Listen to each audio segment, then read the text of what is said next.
Alright, welcome back mga ka-Johnny. Ito po ang inyong lingkod ka-Johnny ng Johnny TV at ito ang Johnny Depp, usapang utang, usapang ola. So sa mga hindi pa po nakasubscribe, please subscribe, like, share, hit nyo na yung notification bell para lagi po kayong updated sa mga videos na ginagawa natin dito about ola update, ola review at usapang online lending apps mga ka-Johnny. So without further ado, simulan na natin ang ating usapan, ang ating kwentuhan dito sa online lending app. So nakaraan lang ng mga ka-Johnny, may isang agent na nag-share doon sa ating ginawa na video about doon sa OLA update na mag-ingat listahan ng mga OLA na nagkakautang ka kahit hindi ka naglo-loan. Yung kailan lang to. So yun, meron siya. Medyo ano naman siya, naka-anonymous one lang naman. Hindi naman talaga niya sinabi na ginagamit tutunan yung feature, sigurado.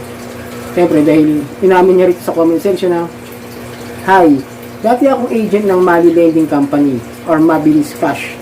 Sa mga tinatakot na pupuntahan, wag po matakot kasi po di naman po kami talagang nag-home visit.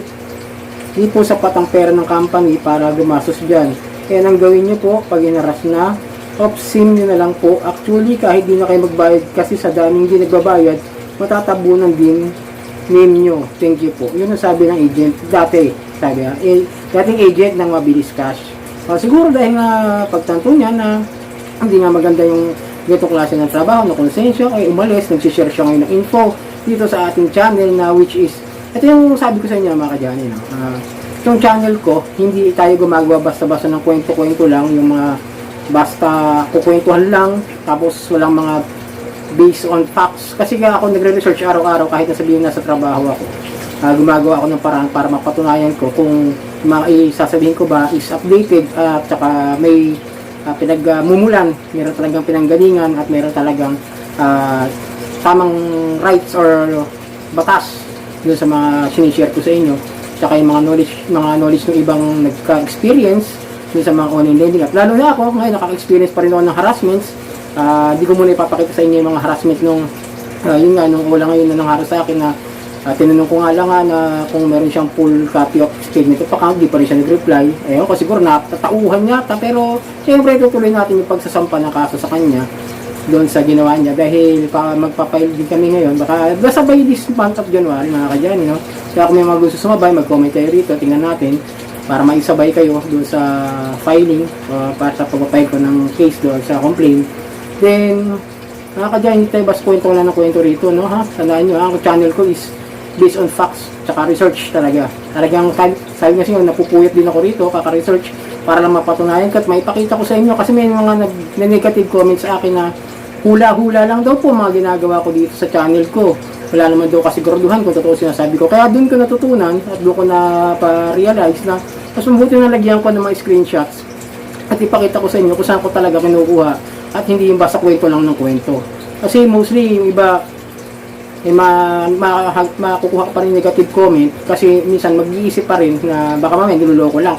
Kaya sabi sa inyo mga ka-Johnny, itong channel ko lagi ay updated sa research, updated sa mga kung ano nung kaganapan sa all victim community. Kaya kahit puyat, kahit na sa trabaho, sisimplihan ko pa rin ang pag-research para maibigay ko sa inyo yung mga info at karapatan ninyo na malaman about sa mga pautang online lending apps at mga karapatan nyo kung sakasakaling maharas kayo. Para susunod na mga videos, gagawa tayo ng mga paraan para paano natin labanan, paano natin harapin yung mga harassments ng mga online lending. So yun, nag-reply siya nung comment ako sa sa comment section niya. And sabi naman niya, ay nawala tuloy. Ayun, nawala nga. Ito pala, ito reply niya sa thanks for the info. Ito. Sir, sana po maikalat nyo to kasi may kakayahan po kayo through YouTube channel. Marami pong salamat. Sana marami po makalam at makatulong tong info na to. At ito pa, sabi niya rin, isa din po pala sir is yung mga OLAP, paliban po syempre kay Digido and Home Credit, lahat po is Chinese company and nagagamitan po sila ng mga agent para makapangharas po. Ngayon, totoo naman, si Digido at si Home Credit, si Ion, yan yung mga pupunta talaga sa bahay. May naririnig ako na iba yung Cash Express yata. Pero isolated case lang naman po yun. Bihira rin ako makarinig na talagang napupuntahan. Pero talagang number one dyan is Digido. Kakaroon nga kami ng debate rito sa group, sa All Harassment Victims group na hindi daw totoo yung mga pagpunta-punta ng video do. Sige, sa susunod na video natin papaliwanag na maigi yan sa inyo para magkaroon kayo ng ideya, para kung sakasakali mas maging aware kayo na talaga nagpupunta sa bahay ng video do. Pero depende po yan sa lugar ninyo o sa kung ano yung utang ninyo, kung gaano kalaki o kung gaano dapat singilin o kung dapat mapuntahan. I-explain ko sa inyo na maigi yan kasi tinatawanan yung mga post ko about sinasabi ko. Pagkakamalan din akong agent, mga ka-Johnny, maniwala kayo. Doon ako natatawa ka, sususpindi ko yung mga tinawanan yung post ko, yung comment ko. Agent daw ako eh. Ba? Yan yung mga tao na para sa akin eh, ayaw nila tanggapin yung totoo na may nakaka-experience at pinupuntahan talaga ni Digido doon sa mga lugar na kung saan eh, nasa NCR. Pero hindi lahat po napupuntahan. Talaga namimili rin po sila. Katulad ako, napuntahan ako. Di ba?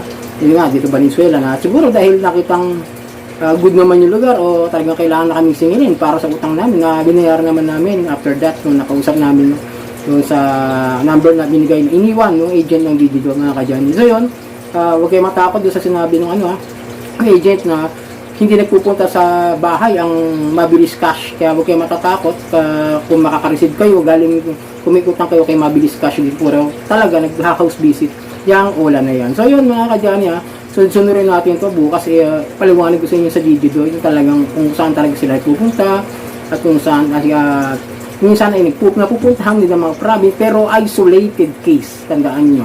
So yun, mga ka-Johnny, itong nilingkod ka-Johnny ng Johnny TV at ito ang Johnny Depp, usapang utang, usapang ola.